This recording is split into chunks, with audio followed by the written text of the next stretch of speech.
What's up, everybody? I'm Michael Allen, and this is the Movie Minute. This episode of the Movie Minute, we are talking about A24's new film, The Legend of Ochi, a fantasy adventure starring Willem Dafoe and Finn Wolfhard. So, if you're looking for a non-spoiler review, let's jump on in.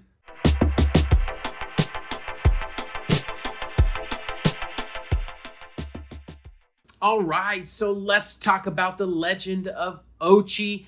This film caught my attention. Why? Because A24 knows what it's doing, and boy, does it celebrate independent filmmaking, and I'm all about that right now. So, the film is directed by Isaiah Saxon, which this is his directorial debut, which, I mean, is a pretty tall order. I think doing a film of this level, fantasy and adventure, I mean, there's just a lot going on, and I mean, more power to you for tackling a difficult genre for your first film. There's a reason directors do horror for their first film, is because it's like find a house and find two people and you can make a horror film.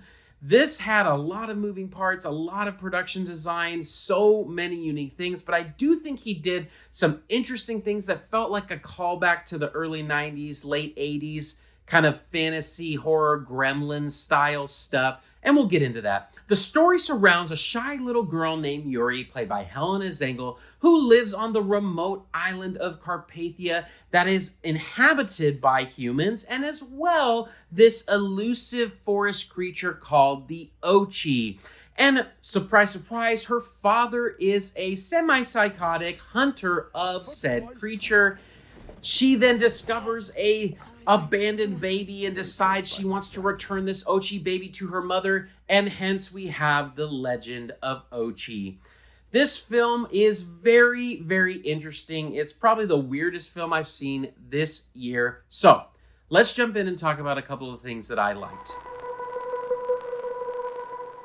The first thing that really jumped out to me about this movie was the cinematography. The visuals are beautiful. I really love the feel of the island. I think that the cinematographer and Isaiah really captured that unique remote fantasy feel, and that's also leveraged by the production design. I think the design of the creatures was very, very good. I think we've seen a huge leap in creature design, and I mean, it had a lot of callouts to like Grogu and Mandalorian. I think that there was some really great emoting going on with these creatures, and I appreciated that. And the island itself, like where they shot, just was beautifully captured on screen.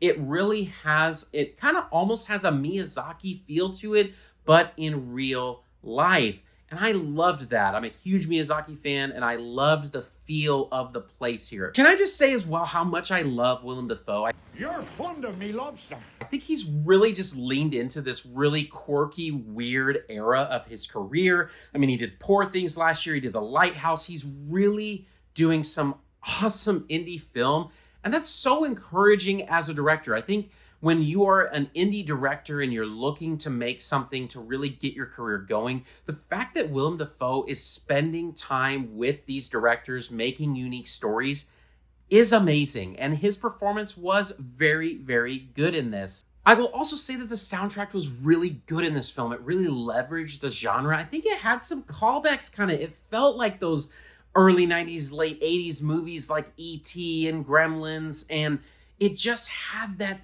feel to it from a soundtrack standpoint, and I really appreciate it. It's not as iconic as those films, but it absolutely hits the nail on the head of what you want to feel when watching this type of film. So with so many directorial debuts, you just see a director trying to do too much, and that's very much this film. There's just so much going on, and I think that when you try to do too much, you don't do enough on the right things, and that's exactly what happened here. I think the story falls a bit short. There's some missing pieces here that just made the story feel a bit out of sorts, and the pacing was then off because of those story issues. And I talk about it all the time, but writing is so much about pacing, and when you get off with your pacing, it kind of throws everything else off. I will say, in terms of characters, specifically Finn Wolfhard's character, I mean, he gave a decent performance, but just, it was so underdeveloped, and that happened a lot in this film. So many underdeveloped moments. And that can happen when you're a first-time director because the balance of that plot and the narrative is very, very difficult to manage. And you're doing it 3 times. You're doing it in writing, you're doing it while you're making it, and you're doing it in post.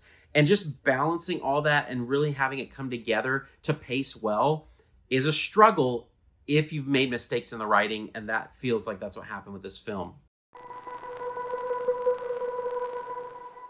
From an entertainment standpoint, I was fairly entertained. Like I said, it was a beautifully shot film and the music was amazing and it kind of drew me in. I think it was trying to be that kind of new age E.T., but just fell very far short. So I'd give it a 7 out of 10 for entertainment. It definitely kept my attention, if not for how incredibly weird it was and for how incredibly quirky Willem Dafoe was.